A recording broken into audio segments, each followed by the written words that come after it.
Embarrass Shesterkin so bad to the point that it probably warranted a fight.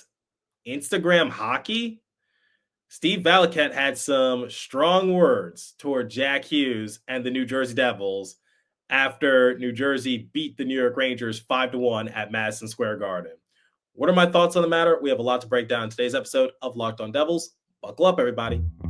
You're Locked On Devils, your daily podcast on the New Jersey Devils, part of the Locked On Podcast Network, your team every day. Hi, this is Bryce Salvador, and you're Locked On Devils with Trey Matthews. Elliott scores! Oh, Steven stepped up, nailed him. Brodor's got the puck. What a shot. The Devils win the Stanley Cup. Alrighty now, what is up, New Jersey? Welcome back to the Locked On Devils podcast here at the Locked On Network. I'm your host, college hockey play announcer, Devils writer of Pucks Pitchforks, and also part-time credential media member, Trey Matthews.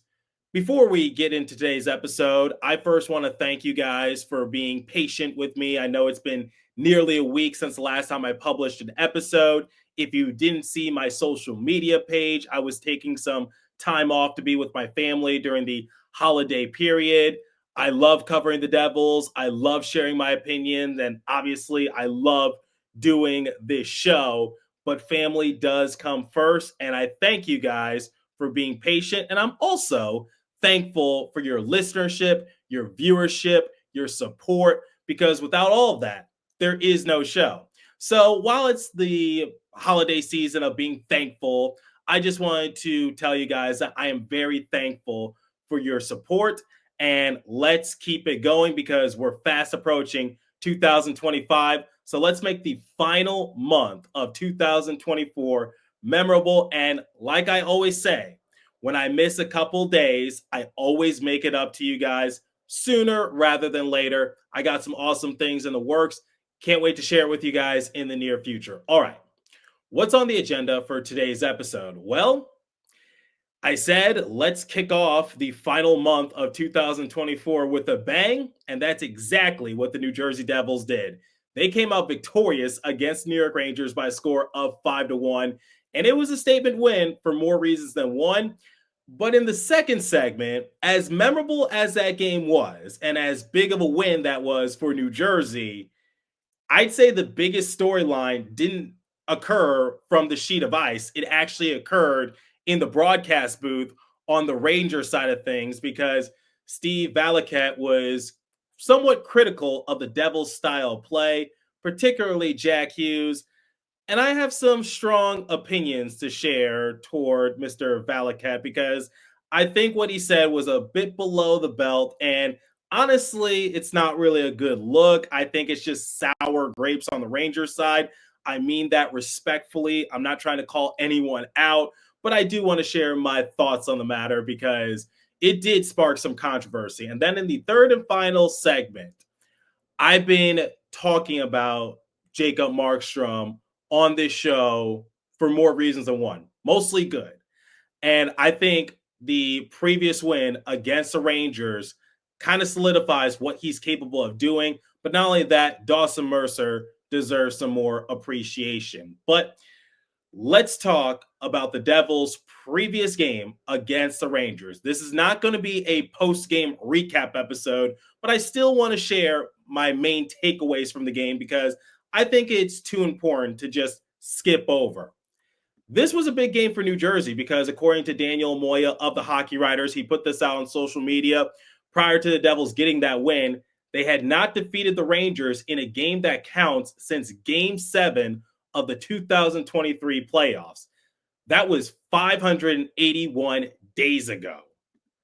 Yeah, because the Devils did not beat the Rangers at all last season. The only memorable thing that happened between the Rangers and the Devils was the huge fight that took place between Matt Rempe and Curtis McDermott, opening face-off, brawl at the Garden on TNT, bringing the boom. It was just always a tough matchup for New Jersey against their Cross River rival, but it's a new year and it's a new Devils team, and they beat the Rangers 5-1 in convincing fashion. The reason why this is a statement victory is because rival games are always important. I said it last year. When it came to primetime games for New Jersey, they never really stepped up to the occasion. They had a few wins here or there, like the outdoor game at MetLife Stadium. They beat the Flyers, what, like 6-3? That was definitely a memorable win. They beat the Bruins for the first time in what, 2 seasons? Those are some notable victories that I can recall from the top of my head. But when you're going up against the Rangers, arguably your biggest rival, you definitely want to make a statement this season because I think the biggest thing for New Jersey is that they know how to bounce back. And that was severely lacking last year. Like this season, the Devils will usually win 3 games in a row. They'll drop a matchup and then they'll win 3 more games in a row. It's not like last season where they'll win 3 games in a row, then lose 3 games in a row, win 3 in a row, lose 3 in a row. And they were just very inconsistent. For every step backwards the Devils take, they leap 2 steps forward. And I think Sheldon Keefe has been doing a great job in that regards. And I just want to shift my focus over to the Rangers because it's been a tough going for New York. I listened to this game on the Devils radio network. Matt Loughlin and Chico Resch, they always have the call. And I think Chico did a great job of dissecting the meaning behind this game for both the Devils and the Rangers. Because for the Devils, you just want to make a statement saying, we're not the same team from last year. And for the Rangers, they got to do whatever it takes to get out of their funk. They have dropped 6 of their last 7 and losing to teams like the Flyers or the Blues. I get it. The Devils lost one of their more recent games to the Blues, but at least the Devils know how to bounce back. But focusing on the Rangers, that was the first game in which Jim Montgomery was behind the bench. You gave the Blues a morale boost, and the Flyers are one of the bottom tier teams in the Metro. But I think the biggest takeaway I got from this game is that the Devils rattled Igor Shesterkin, and Chico Resch was talking about this heavily on the airwaves. The Devils got off to a 2-0 lead thanks to Jesper Bratt and Dawson Mercer. And Chico was like, if the Rangers let up another goal, then you have to pull Igor Shesterkin from the game, get Jonathan Quick in there ASAP, but the Rangers didn't. And to my surprise, they left Shesterkin out there in the third period. And Chico was saying, like, obviously Igor didn't want to be out there. Why is Peter Laviolette leaving Igor out there? It just didn't make sense. The Devils were thrashing the Rangers and Igor looked visibly frustrated, like his head was always down. Every time he let up a goal, it just seemed like he was staring at nothing, like just his face went blank, a deer in headlights. But once again, I'm just proud of the way the Devils played in that game at Madison Square Garden. And also, shout out to the fan base because they traveled in droves to the Garden. And I heard that there was a lot of "Let's Go Devils" chants, a lot of Igor chants. It was somewhat comical to see, but it goes to show you this Devils team is completely different from last season. And I love the spark that Sheldon Keefe has fueled for this unit. But just the biggest thing, Igor Shesterkin, his confidence was completely shot. He sort of reminded me as to what happened to Vitek Vanecek last season. Remember, anytime Vanecek got off to a slow start, it would always linger around in his mind. His head was always down. He was visibly frustrated. I could tell you guys firsthand, when he had to speak to the media after a tough loss, he was soft-spoken. His head was down. He looked rattled. And Sam Kassan, one of the team reporters for the Devils, he revealed on this show that the team was doing whatever it took to boost the morale of Vanecek by getting him a counselor, trying to build up his confidence, but to no avail.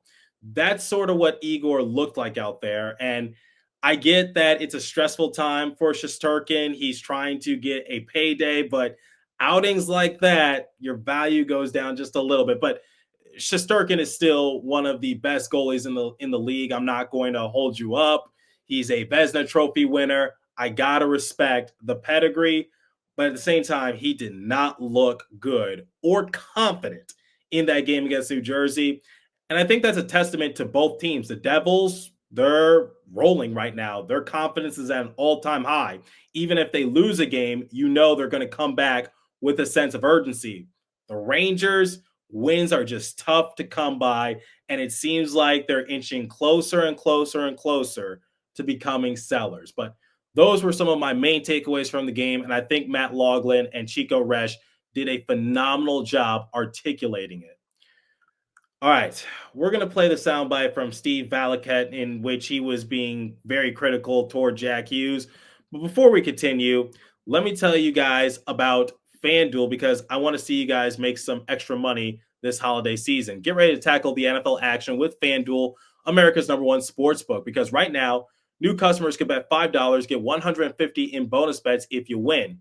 The FanDuel Sportsbook app gives you everything you need to place live bets on NFL all in one place. So when you get a hunch in the middle of the game, you can check out the latest stats, view live play-by-play, and so much more on the same page where you place your bet. Just visit FanDuel.com to join today. You'll get started with $150 in bonus bets if you win your first $5 bet. That's FanDuel.com. Never waste a hunch and make every moment more with FanDuel, an official sportsbook partner of the NFL. And please remember to always gamble responsibly. Okay. Jack Hughes scored 2 goals against the New York Rangers. In the words of Bill Spaulding, Jack Hughes owns New York because he scored his 9th goal on Igor Shesterkin. And it's not only were the fans salty about Jack Hughes' phenomenal performance, but Steve Valiquette had some choice words for Jack and how he approaches the game. I'm going to play the soundbite, and then I will share my thoughts on the matter. Take a listen. 2 breakaways in the period, and this is the one I don't like. I don't like that because Hughes set out to embarrass Shesterkin there by slowing down and going to one hand. And that should send a shockwave to everybody on the bench. I know in my day that Colt Noor would have been hanging over the bench, banging his stick, saying, "I'm coming after you," because you tried to embarrass us. And that's blatant disrespect. And I'm sort of surprised I didn't see a response from the team that way. Is that how you read it? I'm interested to hear more about that. Like, what did you read about that body language or that moment? Because maybe it was he just knows that Igor's really good on breakaways and didn't want to shoot right away. No, he's had success against Igor, playing him straight up. And I thought he slowed down. He wanted to put a fancy move on. It was more Instagram hockey than intense hockey. There wasn't much of a back check, so that allowed him to do it. But I'm looking at him going like this and doing what in a practice a goalie would get mad at a teammate for doing, saying that would never happen in a game. Okay, that was a tough listen, and I repeated that soundbite over and over and over again, and I couldn't find the angle in which Valiquette was trying to articulate his point because honestly, it just sounds like sour grapes on the Rangers side. I'll talk about that momentarily, but I have 3 takeaways to share from that rant from Valiquette. All right. Embarrass Shesterkin. Here's the thing. Valiquette is a former NHL player. He hasn't appeared in that many NHL games, but he's a former NHL goalie. So I will give him credit. He knows what it takes to get to the NHL. But my question for Valiquette is like, as someone who's played in the NHL, who's been in the heat of battle, you know it's a competition out there. There's no co-winners. There's only one winner and one loser. And I'm sure you would like to be on the winning side. And if you have the skill set to make your opponent look outright foolish, I guarantee you're going to try to do that. It's not just in hockey, it's in basketball. You think Kyrie Irving is trying to take it easy on his competition? He has awesome dribble moves, and he's going to try to break some ankles and make his competition look outright foolish. Or in the NFL, Lamar Jackson, he can pass the football. He can run with the football. He's one of the top quarterbacks in this league. He's going to do whatever it takes to make his opponent look foolish. In the MLB, when a batter does a bat flip for a big moment, it makes the pitcher look stupid because the pitcher threw a bad pitch and the batter got a good gauge on it.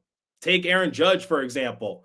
regular season MVP Aaron Judge, not World Series Aaron Judge.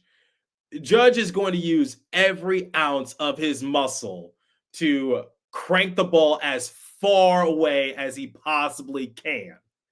And I'm sure the pitcher is embarrassed, but it's the spirit of competition. It brings out the best in both sides. And on that particular play in which Valiquette said that Jack was trying to embarrass Shesterkin on a breakaway, it brought out the best in Shesterkin because he ended up making the save. Jack didn't bury that goal. I don't think embarrass is the right word, but he's trying to use the skills that he has to fool Shesterkin and get the puck by him. I would expect Artemi Panarin to do the same thing, and I'm pretty sure he has done it. And if Shesterkin is embarrassed by it, honestly, grow some thicker skin. I that's the best way I can describe it. And this sort of leads into my next subject, which is Instagram hockey. Okay, I don't know what you're trying to say. Are you just saying like the Devils are just playing for the camera? They're doing this for clicks and clout. All right, I don't know if it's Instagram hockey, Snapchat hockey, Facebook hockey, Twitter hockey, pond hockey, outdoor hockey, rollerblade hockey, whatever the case might be. I don't know what category Instagram hockey falls under. I don't know what you mean by that. But yes, the Devils are entertaining to watch. And me, as both a media person and a fan, I enjoy it. Okay, so it's Instagram hockey, whatever. Yes, they're electrifying. They play with speed, and they are a skill-based team. You are going to see some razzle-dazzle at times. I don't think that's bad for the game at all, because some people find hockey boring, or some people want to make hockey more popular. All right, doing that makes it more popular. PK Subban took to social media to defend Jack Hughes, which, by the way, I love that former Devil PK Subban is defending Jack Hughes like a little brother. Here's what PK had to say. He said that Jack is a superstar player, and what he's capable of doing, only 1% of the league is capable of doing, if that makes sense. Basically, Jack can do something that a lot of people in the league can't do. Jack has a lot of tricks in his arsenal. He plays with speed. He has a lot of skill. And I love it when he goes on an open breakaway, because I love seeing the different combos he can throw out there to try to fool the goalie. That's entertaining. And it's not just Jack Hughes. You'll see Connor McDavid do that. Austin Matthews do that. I can go on. It's entertaining, but Jack Hughes is capable of doing it. It's not like he's trying to do it for the cameras, the clicks, the clout. I guess that's what you were alluding to. That really doesn't make much sense for me. And anything that makes the game entertaining, I don't know why you're complaining about it. I would much rather people watch hockey for that reason than waiting for a fight that may not occur. I don't want to see Matt Rempey fight everyone whenever he gets a chance. I prefer a hockey game to honestly not have that many fights, because it's like watching a NASCAR race just for the crashes. No, you watch it for the strategic purpose. You watch it for the skills, the pit crew strategy, whatever the case might be. I really don't understand what he means by Instagram hockey, but Jack Hughes is a superstar player, and he can do something that a majority of the players in the league can't do. Why are you being critical of that?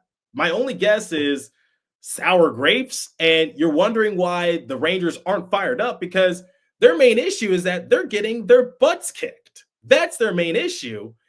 Yes, they should be more fired up, but not towards Jack Hughes for putting some razzle-dazzle move on Igor Shesterkin. They should be more fired up by the fact that they have dropped 6 of their last 7. The season is not going as they anticipated. They were the President's Trophy winners last season. And if you think for a second that Jack Hughes is going to drop the mitts and fight someone, you need to watch more Devils hockey. I don't know what to tell you, because there's no way that Stefan Nason, Paul Cotter, Brendan Dillon, hell, even Eric Holla, there's no way that those players are going to let Jack Hughes get hurt. Like, if someone wants to fight Jack Hughes, you're going to have to take on someone else. maybe even Jonathan Kovacevic. I don't really know. He fought Rasmussen in the game against the Red Wings. That's my thing, which is Jack is not going to accept a fight. So what's the point? I don't really get it. I don't understand the angle that he was trying to articulate his point. I think it was just sour grapes, and I get the homerism, but I think that was a little too much if you ask me. So in my opinion, the Valiquette comments are just complete garbage. Embarrass Shesterkin, it's a competition. If he gets embarrassed by that, grow some thicker skin. I don't know what to tell you. Instagram hockey, hey, it's entertaining. Enjoy it. Grab some popcorn and enjoy it. Sour grapes. If you don't want Jack Hughes to go on the open breakaway, stop him. If you don't want him to do that type of move, stop him. But you didn't, or the team you're covering didn't. The Rangers didn't. And now they are losers of 6 of their last 7.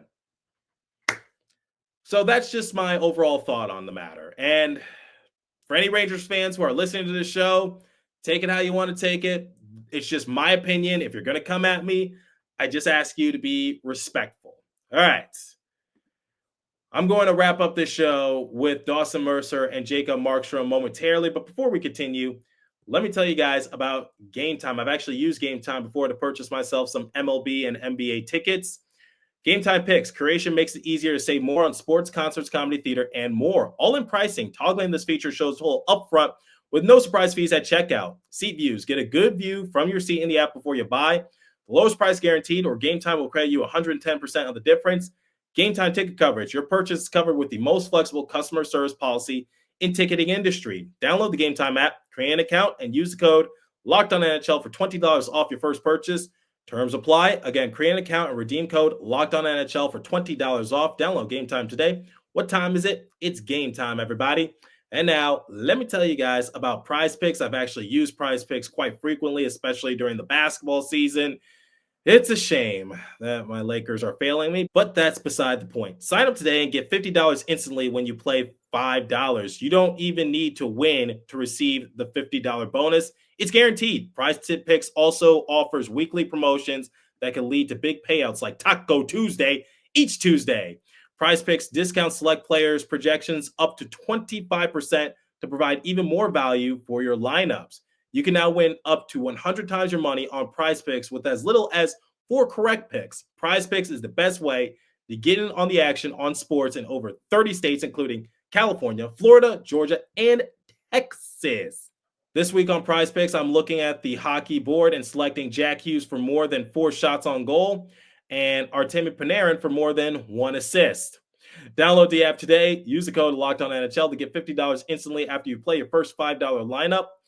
Once again, download the app today. Use the code LOCKEDONNHL to get $50 instantly after you play your first $5 lineup.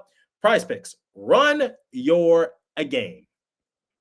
Okay, to close out today's episode, I want to give credit toward Jacob Markstrom and Dawson Mercer. Now, keep in mind, this is a teaser for a near future episode. I just want to show some appreciation toward Dawson Mercer and Jacob Markstrom in this particular game against the Rangers because Markstrom made a few big saves. He saw 39 shots and made 38 saves. Dawson Mercer picked up his 6th goal of the season.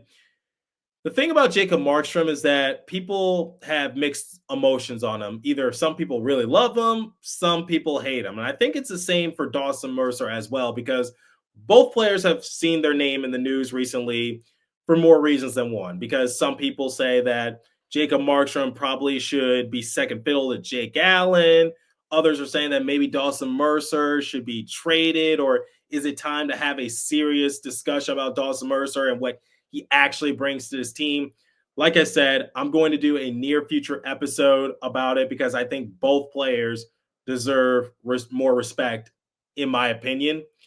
Jacob Markstrom, regardless of how you view it, he passes the eye test for me. And I know I've touched on this in many prior episodes. That game against the Rangers solidifies it. Now, keep in mind, I got to wait to see what he does during playoffs because I said the same thing about Vitek Vanecek. Hopefully it does not come back to bite me the same way for Jacob Markstrom. And for Dawson Mercer, he's just an absolute dog out there. That's why he's nicknamed Merce Dog. He's not going to score each game. He's not a consistent scorer, but you know what? The Devils have enough consistent scorers. I think Mercer has done a decent job when it comes to playing hard-nosed hockey and playing every single game. And the penalty kill for New Jersey looked really good against the Rangers, making some big blocks thanks to Brett Pesce and Jacob Markstrom making a big save. I'm talking about the first penalty kill in the first period when Dougie Hamilton was called for interference. Just a great effort all around. And Dawson Mercer is on the PK. And Mercer is both on the power play and the PK. And yes, the Devils did allow a power play goal to Chris Kreider in the second period, or as Chico likes to call him, the Devils killer, because Kreider always elevates his game against New Jersey. Honestly, this Devils team is looking really good. And I want to give more credit to some players like Jacob Markstrom and Dawson Mercer, because they don't deserve the disrespect that some people in the Devils discourse have been giving them. I think Jacob Markstrom has done a nice job. It's not going to be perfect. No goalie is. But in a future episode, I will compare the stats between Jacob Markstrom and Vitek Vanecek, and you're going to be way more grateful that the Devils have Jacob Markstrom. And for Dawson Mercer, he's not going to score every game, but he does a little bit of everything, if you ask me. So let me know your guys' thoughts, particularly Steve Valiquette when he was being very critical toward Jack Hughes. I'm curious to hear you guys' thoughts. And also, what are your thoughts on Jacob Markstrom and Dawson Mercer? And if you have some strong opinions about one or the other, I might incorporate it in the episode that I am alluding to. But as for today's episode, that's all the time I have for you. Continue to stay safe. Have a wonderful day, New Jersey. Go Devils. I'll catch you guys in the next episode. Thanks for listening once again, and happy belated American Thanksgiving. Once again, I will see you guys in the next episode. Take care.